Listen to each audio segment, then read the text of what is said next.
Good to see you, man. I hope you're doing well. Huh? I can't hear you. Okay. Oh, can you not hear that? Oh, now I can hear since the music is off. Yeah, the music's off. What is it about a Tuscaloosa radio station, okay, and then an Auburn guy shows up and fixes it for us? I mean, is that just – Well, you know, it goes to show you Alabama would never be Alabama if it was not for Auburn. Okay. You know? Explain.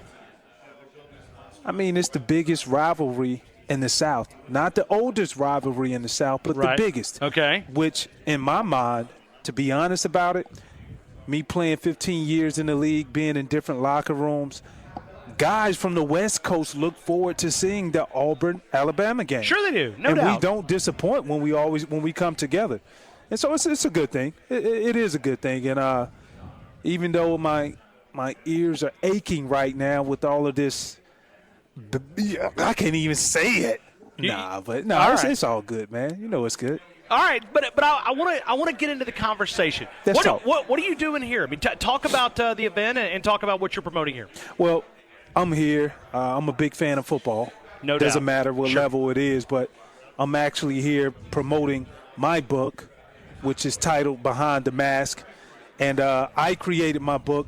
I came up with the concept. People ask me all the time, how did you become great? What did you do to attain certain things in your life? Give me your regimen. And so when I retired, I actually had to come up with a decision as far as what am I going to do next. And I always knew that it was important for me to follow my passion. And my passion was photography, and I love to tell stories. And I said, you know what? I'll put in a book my story. But then it went deeper because me having this involvement with so many guys, and I was like, you know what? I'm going to take it a step further. I'll tell my story and other linebackers' story on how did they become great, what was their defining moment. And it just kind of grew from there.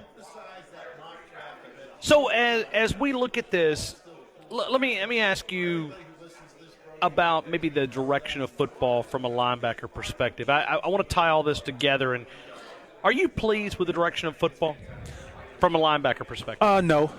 I think anytime you're on the defensive side of the football, the thing that you hate is it's even worse in college because you give the officials too much authority to make a call.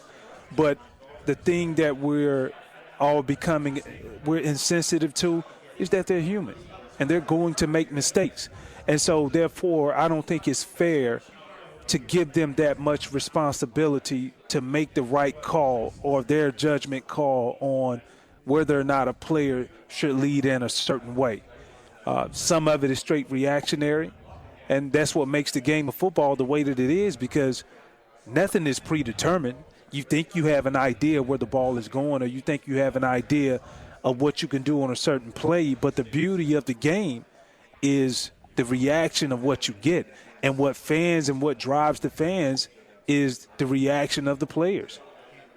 How much do you think the rules favor the offensive side of the football? Is it not even close? Not even close. Okay. I mean, think about it. And this is not even biased, and I'm okay with it. But you look at it in the NFL. Now, you talk about now you want to take the kickoff out of the game. Right. I mean, we actually had that conversation. And it favors it by you look on the defensive side of the ball or the offense and you look at it from the aspect of the rules. Well, you can't do this to a receiver after a certain amount of yards. That's one. Every year when players come to camp, they have a rule and the points of emphasis. And they have a video. The fans don't know this. That's why I'm here to enlighten everybody. And they tell you, here are the points of emphasis. And if they feel as if the game is being slowed down to where it's becoming too much of a defensive game, because fans like to see points. The points of emphasis of that rule coming into that season is you cannot keep your hands on a wide receiver as you continue to run down the field. That's going to be a point of emphasis. Another thing is, how do you know they want to see more points? In the league, defensively, inside the trenches, we would have guys, defensive linemen, hold offensive linemen, so that will allow us to shoot the gaps as linebackers to make the play. They know that, but The bigger power wants to see big explosive plays. So what do? Let's put this official right here over the center and make sure he watches all of these guys to make sure no defensive holding is going on, which holding is going on every play. Sure. If you play offensive line. So it's catered towards the offensive side, and the hierarchy of it when they come up with the rules is this. They're superior, fine-tuned athletes. They can adjust. Bottom line. but here, and I mean, I want to get to Clemson, Alabama, but I mean, now, I mean, I got a chance here to talk with a guy that understands the defensive side of the football. And it grabs us when we talk about defensive play in Tuscaloosa, in the SEC. But when I look at this rules right now, I don't see vicious hits. I don't see a safety trying to take a wide. I mean, sure, we see them, but I see a lot of players that are losing playing time, getting kicked out of halves and games, and it's not really a vicious hit. No, and you're giving them too much authority, and they're human, and they're going to make mistakes. At the end, let's be honest, every official did not play the game of football, so they don't understand that certain situations you just have to do what you have to do. And as a football player, you can't be indecisive. You think that you're going to change a rule, and after you've learned how to play the game of football 7 years old, now you asking me to change up my style of play after 18 years? It just don't happen that way. It's just like asking somebody to bake a cake in a broiler. Well, very simple. Another rule is the ineligible lineman downfield. In college, they allow 3 yards, and really they allow 4, 5, and 6. But for you second and third level guys, defensive lineman not so much. You're taught to, at an early age, to read an offensive lineman. He's firing off. Now the linemen fire off these run-pass options. It may be a passing play, but you're trying to read, and you're going, okay, run play, and you're biting, and then they snap it over your head. Yeah, and that's the tough part of it. And which puts a high premium on bringing in coaches. Well, I don't call them coaches. The ones that I really respect, I call them teachers. Because I think anybody can coach when you can tell somebody what they did wrong after they did it. The true value of being able to give somebody some foresight is to bring a teacher in and teach them what's going to happen before it actually happens. And that's the value for me. And so I think that's where the game is going, and that's the way that you're going to have to look at it in order to bridge that gap when all of these rule changes are going on. From a defensive guy, what do you think about Alabama's defense? Very good. Very good. And you can't deny it. You can say whatever you want to say, but they are very good across the board. Very happy to see one of my youngsters. I had the opportunity. We met when he was in high school before he even decided to go to Alabama. Was Reuben Foster. He's from LaGrange. I have a lot of friends from LaGrange.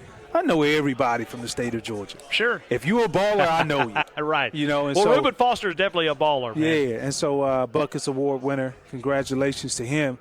But, when I look at their defense, they get it.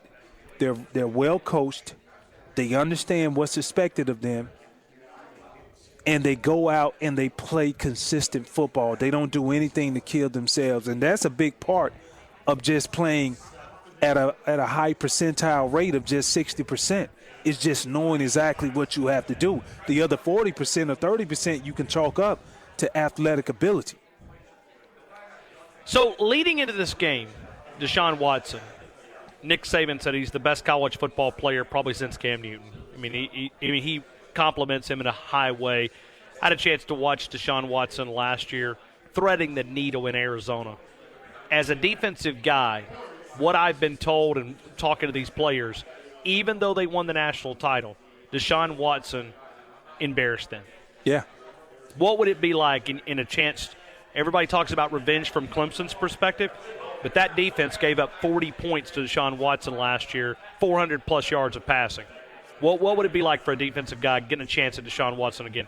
Well, if you played in that game last year, and if you were a part of that team, Alabama defensive team, as much as you want another shot, the reality of it is I was here. I played against him last year, and I saw what he can do. So I know what he can do.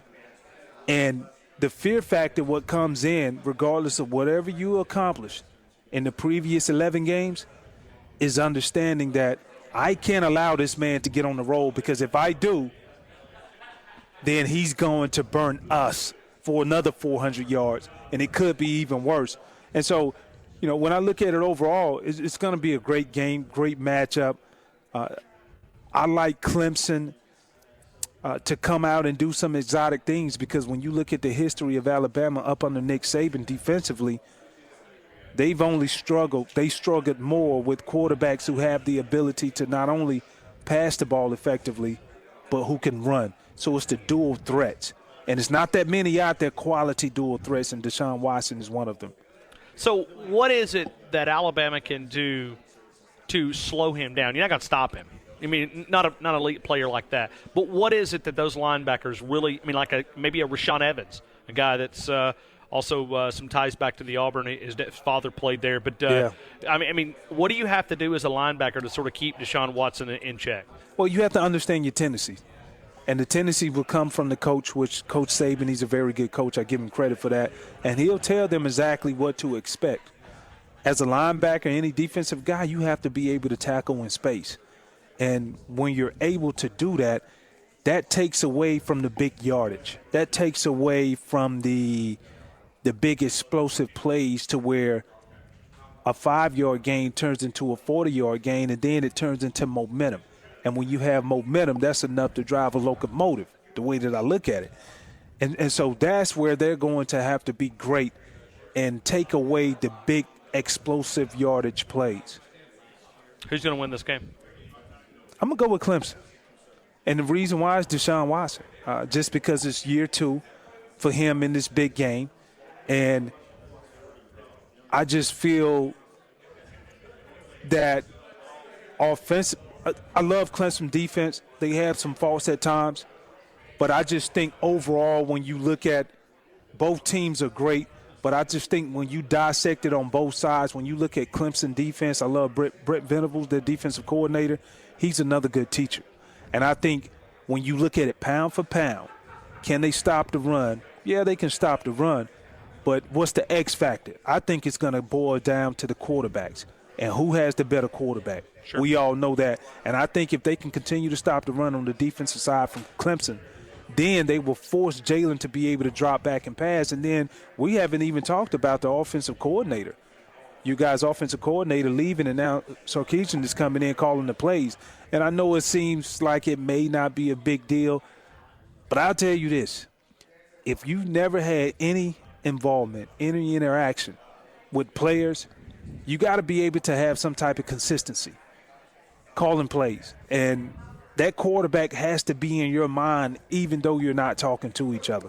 And I think – I don't know how much of a factor it's going to be, but it's going to be a factor. I promise you that. All right. So solid prediction there, and we'll certainly talk about the legacy of this defense. Will it be effective if they lose?